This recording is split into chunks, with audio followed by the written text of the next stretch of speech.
Mara bought a music box on a Saturday morning. She hadn't planned on buying anything at the antique market on Greaves Street. She was just killing time, walking between the tables of old junk and dusty furniture, holding a cup of coffee that had gone cold.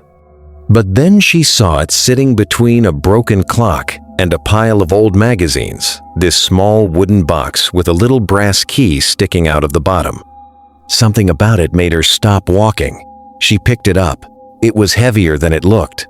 The wood was dark and smooth, carved with little vines and a tiny bird on the lid. Its wings were stretched out like it was falling. "How much?" she asked the vendor.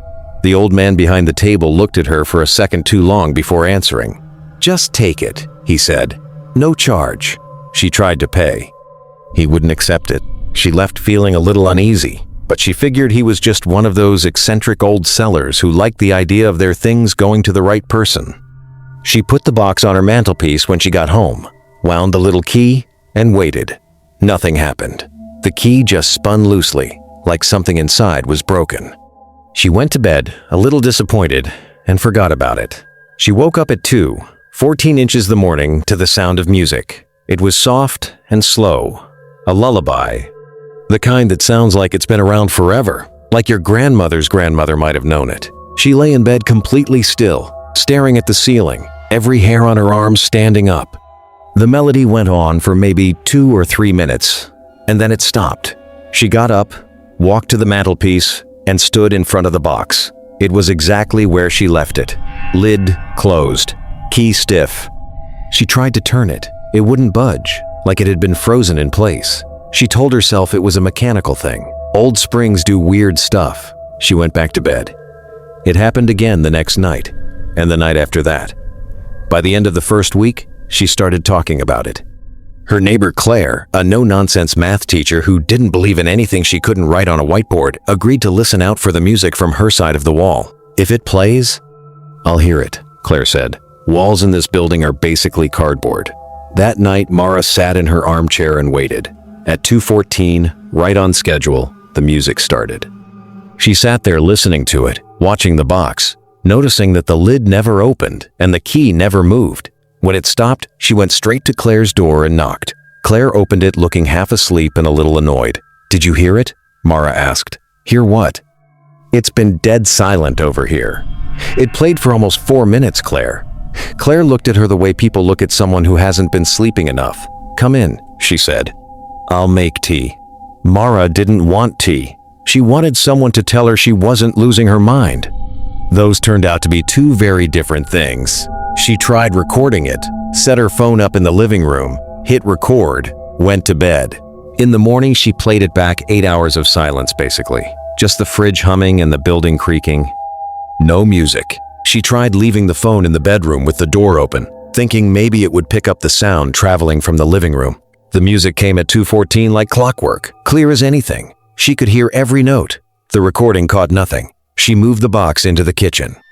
The music still came from wherever she was sleeping. She moved it into the hallway closet and shut the door.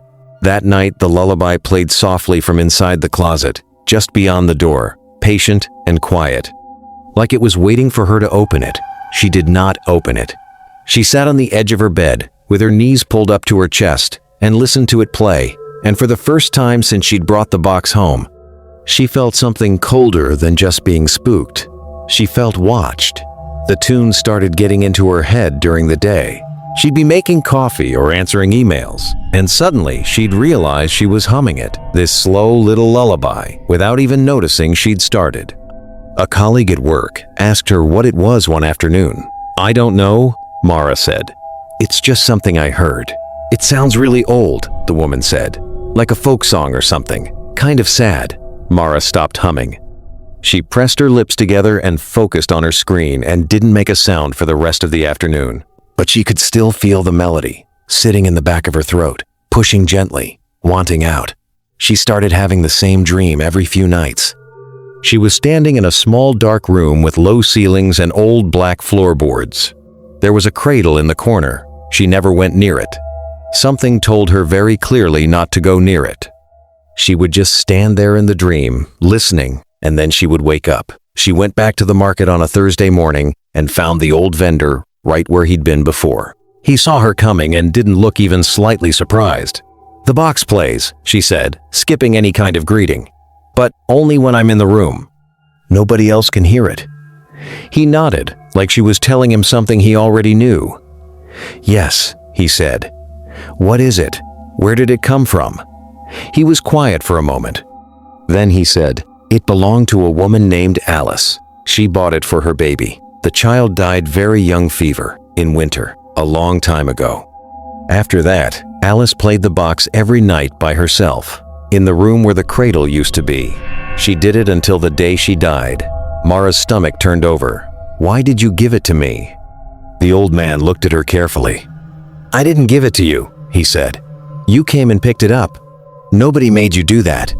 She didn't have an answer for that. She walked back to her car and sat in it for a while without starting the engine. She should have thrown it away. She knew that. She thought about it seriously, dropping it in a dumpster, leaving it in a park, driving out somewhere and pitching it into a river. She thought about all of those things, but she didn't do any of them. She kept telling herself it was because getting rid of the box probably wouldn't get rid of the music. The song was in her head now. It was in her dreams. The box was almost beside the point. That's what she told herself anyway. On the 18th night, she woke up before the music even started. Something had changed in the room. The air felt different, thicker somehow, like the moment before a storm. She got up and walked to the living room. The box was open. The lid was standing straight up.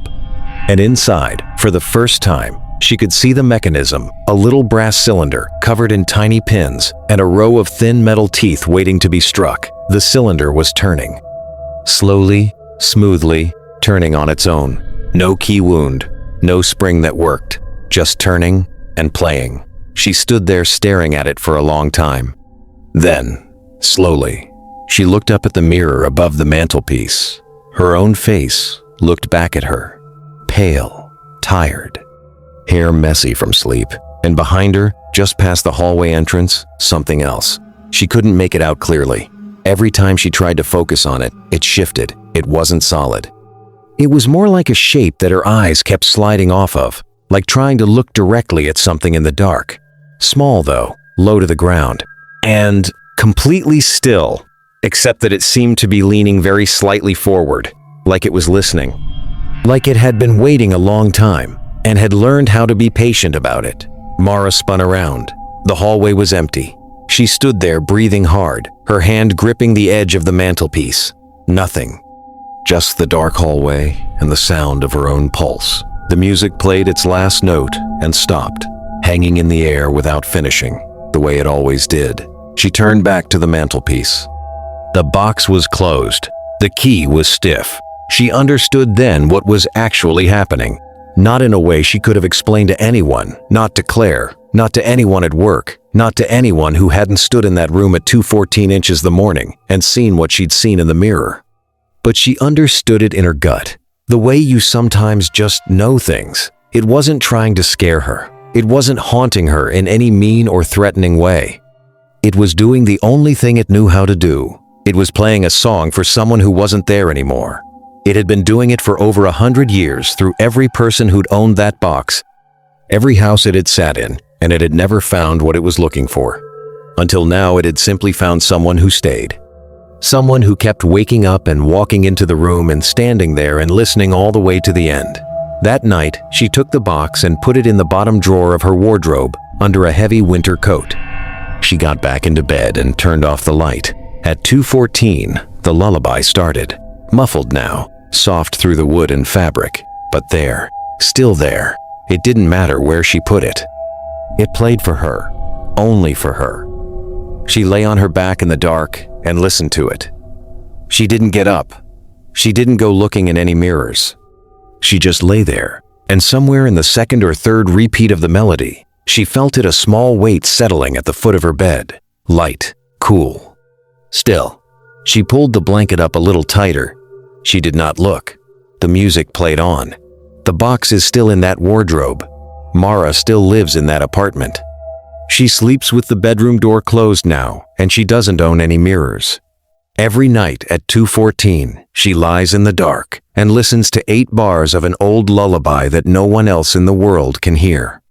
And every night, something settles at the foot of her bed and stays there until morning. She stopped being afraid of it.